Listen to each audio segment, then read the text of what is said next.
सबसे पहले आपको चैत्र शुक्ल प्रतिपदा हिंदू नववर्ष चैत्र नवरात्रि की बहुत बहुत शुभकामनाएं और बधाई। इस बार हिंदू नववर्ष यानी चैत्र शुक्ल प्रतिपदा 22 मार्च को है और उसी दिन हिंदू नववर्ष मनाया जाता है।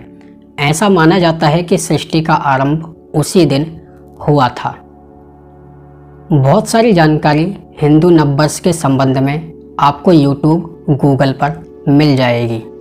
शास्त्रों के अनुसार 1,96,53,123वां वर्ष बीतने वाला है और 124वां वर्ष आरंभ होने वाला है।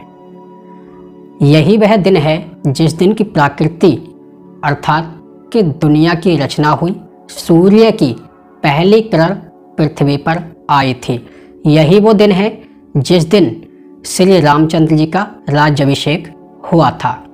आज आपको पता चलेगा, जैसा कि आपने पिछली वीडियो में देखा, कि महाराज दशरथ ने जो भी प्रधान राजा थे उन सभी को बुलाया था और उनके समक्ष बच्चों की तरह अनजान बनकर उनसे पूछा कि आप मेरे पुत्र श्री राम को युवराज क्यों बनाना चाहते हैं? क्या मैं ठीक ठीक राज्य नहीं कर रहा हूँ?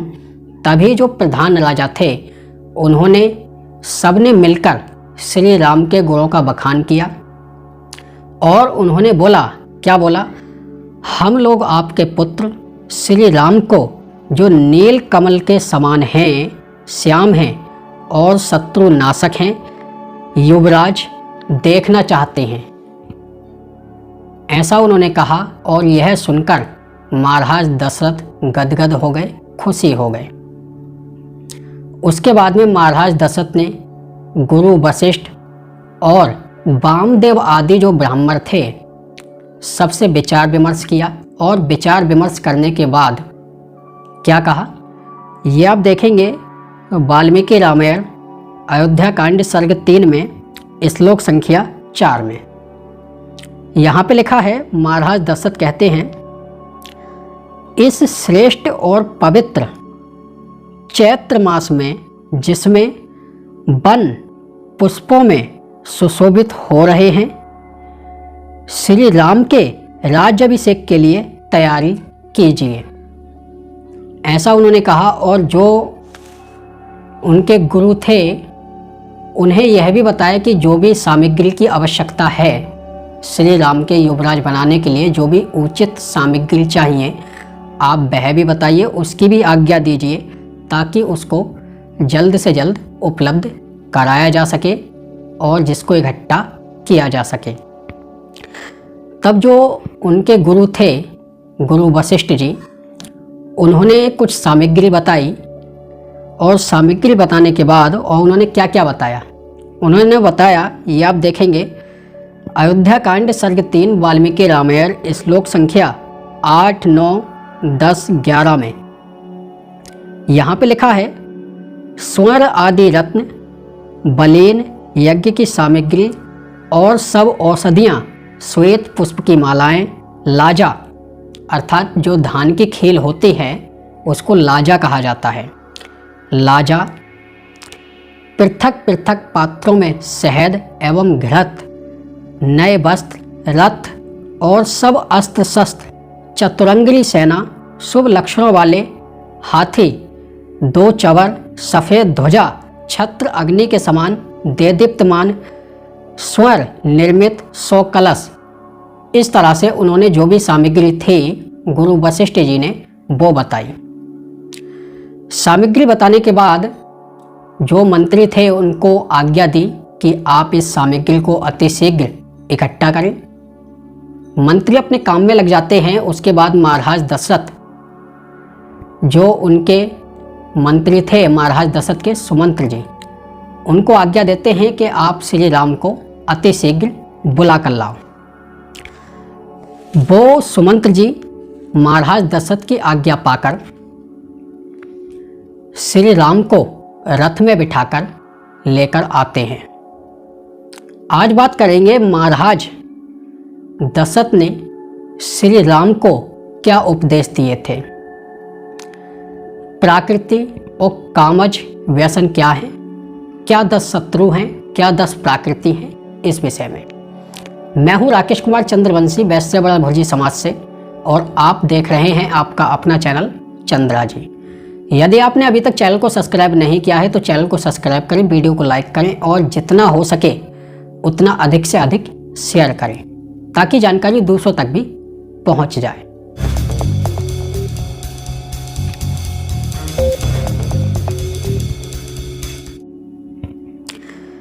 जब महाराज दशरथ सुमंत्र जी को आज्ञा देते हैं कि आप श्री राम को बुलाकर लाइए, और सुमंत्र जी आज्ञा पाकर श्री राम को बुला लाते हैं, और बुला लाने के बाद क्या होता है ये आप देखेंगे। अयोध्या कांड सर्ग 3 वाल्मीकि रामायण श्लोक संख्या 16, 17, 18 में यहाँ पे लिखा है, श्री राम ने महाराज के समीप जा हाथ जोड़ और अपना नाम लेकर पिता के चरणों में प्रणाम किया।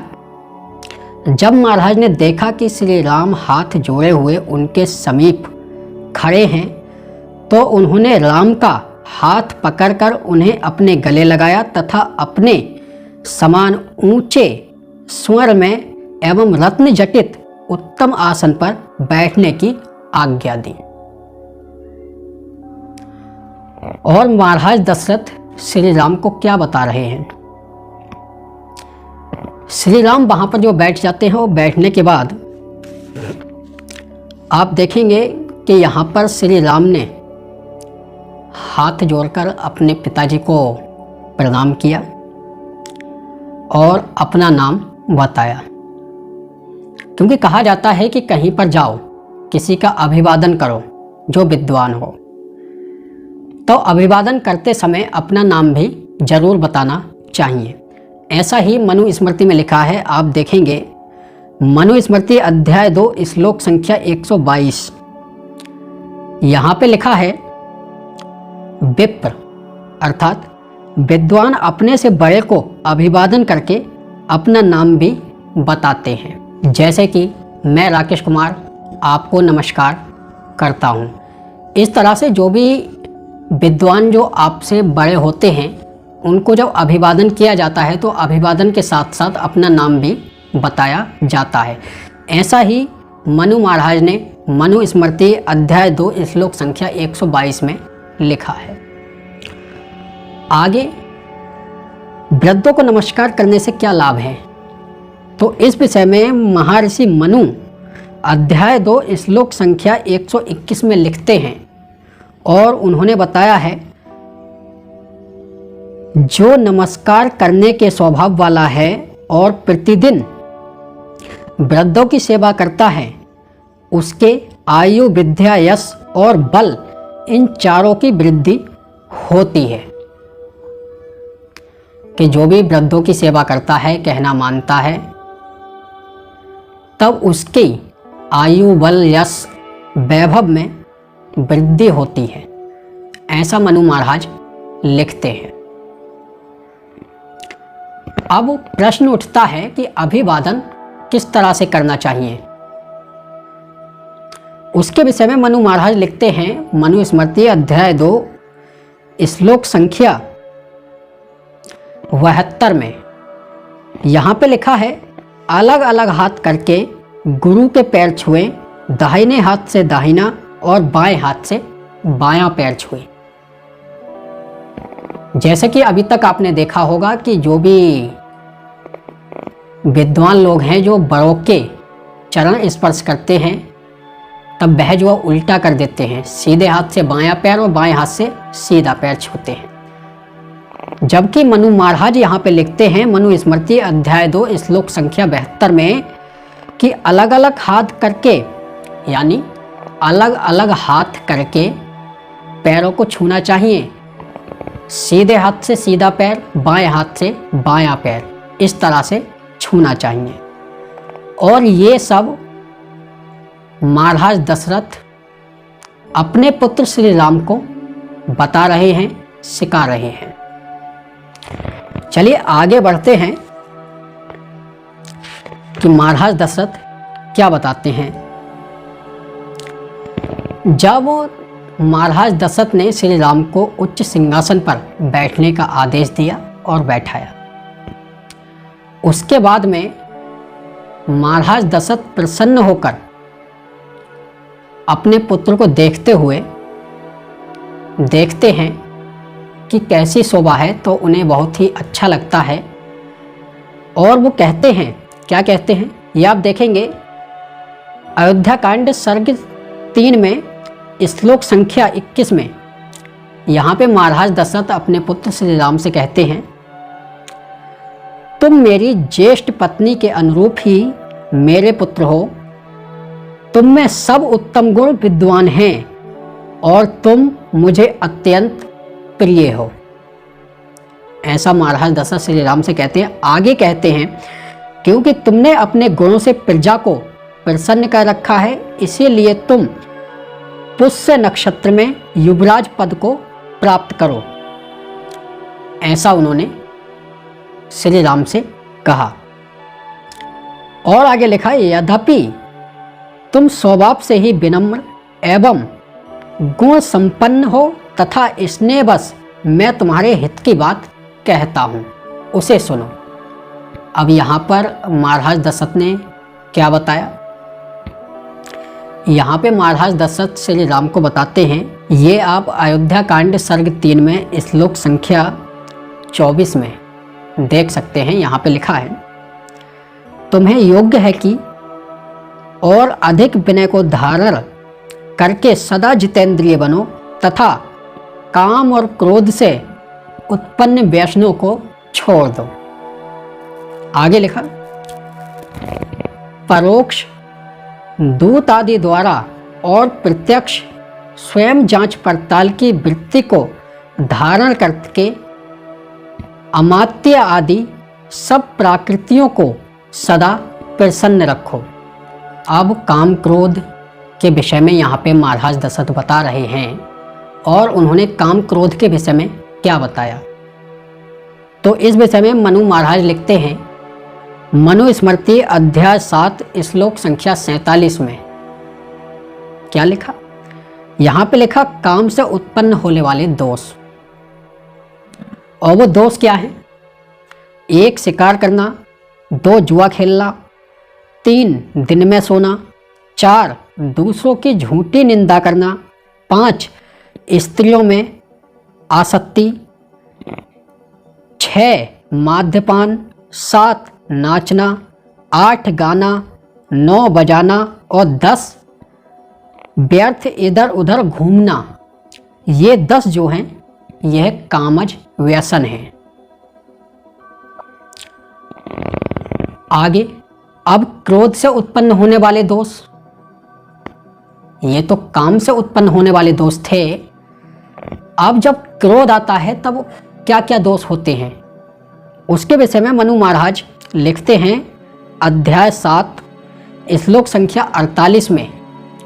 यहाँ पे मनु महाराज ने लिखा है, 1 चुगली करना, 2 बिना विचारे कार्य करना, 3 द्रोह करना, 4 ईर्ष्या रखना, 5 असूया अर्थात दूसरों के गुणों में दोष देखना, 6 अधर्मयुक्त बुरे कर्मों में धन व्यय करना, 7 बिना अपराध के कठोर वचन या विशेष दंड देना और 8 कठोर भाषण। ये जो हैं ये 8 क्रोधज व्यसन हैं कि क्रोध में आके कोई भी कार्य कर दो तो वह गलत होता है। यही सब महाराज दशरथ श्री राम को बता रहे हैं। आगे प्रकृति के विषय में क्या लिखा है? महाराज दशरथ ने यहाँ पर कहा, ये आप देखेंगे अयोध्या कांड सर्ग 3 में श्लोक संख्या 25 में यहाँ पे लिखा है, परोक्ष दूत आदि द्वारा और प्रत्यक्ष यानी स्वयं जांच पड़ताल की वृत्ति को धारण करके अमात्य आदि सब प्राकृतियों को सदा प्रसन्न रखो। अब ये प्राकृति क्या है, इसके विषय में अगर आप कौटिल्य अर्थशास्त्र में देखेंगे 6:1:1 में, तो यहाँ पर लिखा है 1 स्वामी अर्थात के राजा, 2 अमात्य यानी मंत्री, 3 जनपद यानी देशवासी, 4 दुर्ग, 5 कोस, 6 दंड सेना और 7 मित्र। ये 7 जो हैं ये जो प्राकृति कहलाती हैं। ये सारी चीज़ें महाराज दशरथ श्री राम को युवराज पद देने से पहले बताते हैं, अर्थात कि अपने पुत्र को उपदेश देते हैं। ये सब महाराज दशरथ ने श्री राम को बताया था।